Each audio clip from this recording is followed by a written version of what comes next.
¿Qué esconde tu mente? Sumérgete en el fascinante mundo del psicoanálisis y descubre las claves de tu comportamiento.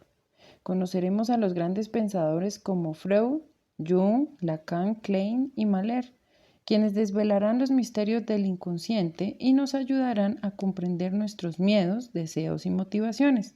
No te pierdas este viaje al interior de tu ser. Bienvenidos a Pioneros de la Mente. Hoy hablaremos de Sigmund Freud, quien es considerado el padre del psicoanálisis, donde todas sus teorías y aportes fueron valiosos para el estudio de la mente humana. Él divide la mente en tres capas o regiones, las cuales consisten, primero, el consciente, donde viven nuestros pensamientos, sueños, sentimientos y enfoques actuales. El preconsciente, que también es llamado subconsciente, donde existían recuerdos que podemos recuperar.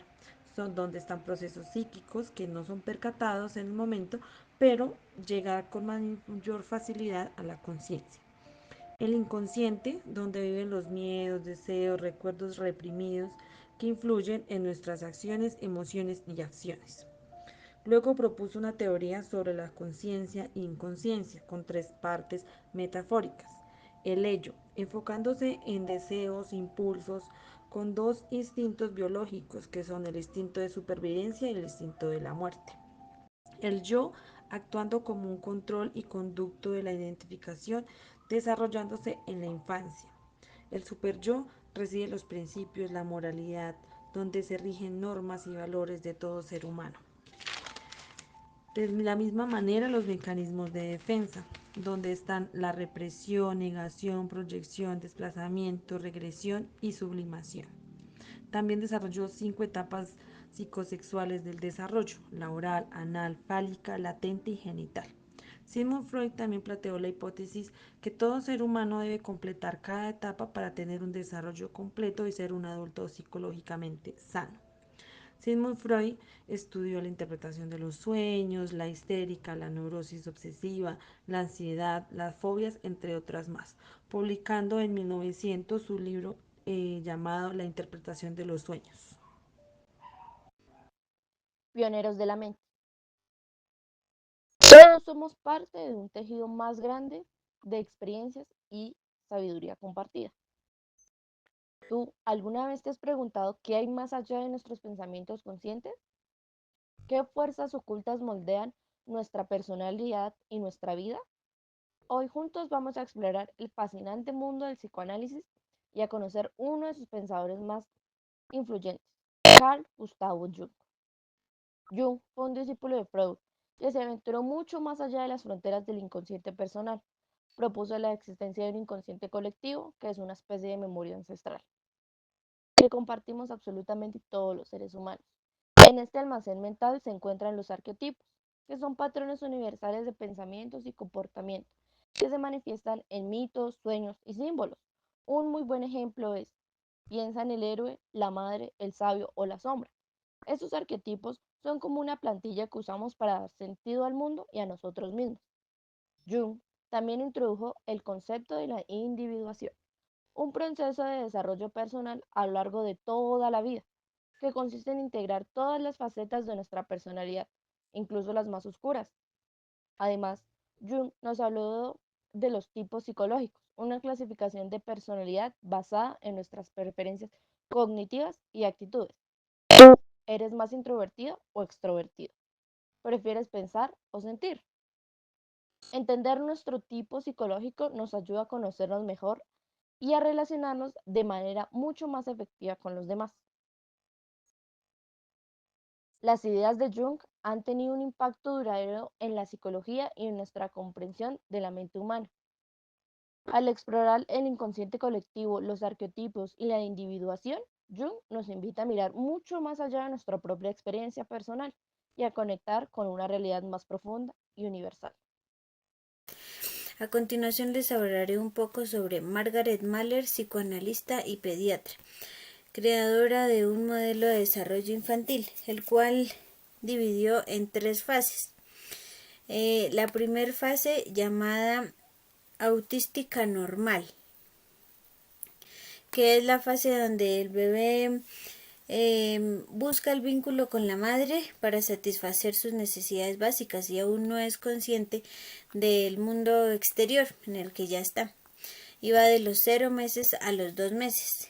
La segunda fase es la fase simbiótica, que va de los 2 meses a los 5 meses y es la fase donde la madre es su fuente de satisfacción de todas las necesidades básicas del bebé. La tercera fase es llamada de separación o individualización, que está dividida en 4 subfases. La primera que va de diferenciación de los 5 meses a los 8 meses y es donde el bebé empieza a reconocer a su madre y empieza con sus habilidades motrices. La segunda subfase es la de va de los 8 meses a los 15 meses y es donde él aprende a ser más autónomo, a expresar su felicidad, donde empieza ya a gatear y donde empieza a caminar. La tercera subfase es la fase de acercamiento, donde comienza los juegos, donde se presenta ya el lenguaje con mayor expresión y la angustia de la separación, ya cuando se separa de sus seres más cercanos. La cuarta fase va de los 2 años a los 3 años y es la fase de individualidad y constancia. Y es donde el bebé ya empieza a tener confianza en sí mismo y a tener más independencia y más autonomía. Jacques Lacan fue un influyente psicoanalista francés que reformuló muchas de las ideas de Sigmund Freud, aportando una nueva perspectiva al psicoanálisis. Sus principales postulados incluyen el inconsciente, estructurado como un lenguaje. Lacan propuso que el inconsciente no es simplemente un depósito de deseos reprimidos, sino que se estructura como un lenguaje. Esto implica que los procesos inconscientes pueden ser comprendidos a través del análisis del lenguaje y de la forma en que se manifiestan en los sueños, lapsus y actos fallidos. Los 3 registros: lo real, lo que no puede ser simbolizado o representado es lo fuera de la experiencia; lo simbólico, el orden del lenguaje, las leyes y las normas sociales que estructuran la realidad; lo imaginario, relacionado con las imágenes, las ilusiones y la identificación, es el ámbito de las relaciones interpersonales y la formación del yo. El estadio del espejo. Lacan introdujo el concepto del estadio del espejo, donde el niño, al verse reflejado en un espejo, comienza a desarrollar una imagen coherente de sí mismo. Este proceso es fundamental para la formación del yo, pero también puede llevar a una alienación, ya que el yo se constituye en base a una imagen externa. La falta del deseo. Lacan enfatizó la noción de falta como un elemento central en la experiencia humana. La falta genera deseo, y este deseo es lo que impulsa a las personas a buscar satisfacción. La relación con el objeto del deseo es siempre problemática e inalcanzable, lo que Lacan describe como el objeto A. La transferencia. Lacan consideró la transferencia como un fenómeno clave en el proceso psicoanalítico. La relación entre el analista y el paciente se convierte en un espacio donde se puede explorar las dinámicas del deseo y la falta, permitiendo una comprensión más profunda del inconsciente. El sujeto dividido.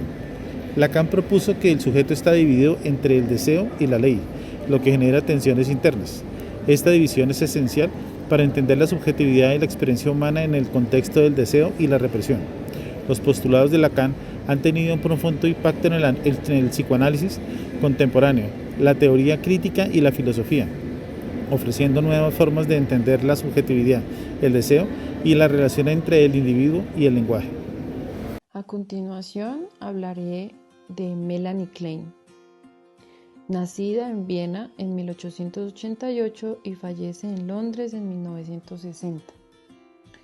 Melanie Klein, como aporte principal, y a diferencia de Freud, trabaja con los niños a través del juego, ya que es una expresión natural, la cual puede ser utilizada como medio de comunicación en el que pueden expresar sus angustias a través de la elaboración de fantasías representando sus conflictos internos utilizando al terapeuta y los juegos como objetos que están teñidos por los aspectos positivos y negativos del momento emocional por el cual se encuentra atravesando el niño.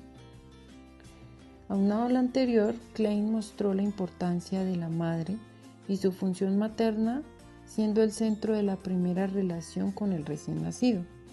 Según Klein, desde el inicio, en la mente del recién nacido hay una intensa relación con los objetos, los cuales forman parte de su mundo emocional. Estos objetos tienen vida propia dentro de la psique del niño o niña. Un concepto clave en la teoría de Melanie Klein del modelo de mente es el de fantasía inconsciente. Desde el inicio no solo existen impulsos, los cuales tienen una repercusión y expresión muy primitiva, y la representación psíquica de estos impulsos es la fantasía inconsciente. La introducción de este concepto significó la afirmación de una vida mental primitiva y las interacciones entre el bebé y el medio, y de esto nadie había realizado ningún estudio. Por último, otro concepto clave y de los aportes importantes fue el análisis y estudio sobre la envidia y el papel que juega este sentimiento con las relaciones objetales y el origen del conflicto psíquico.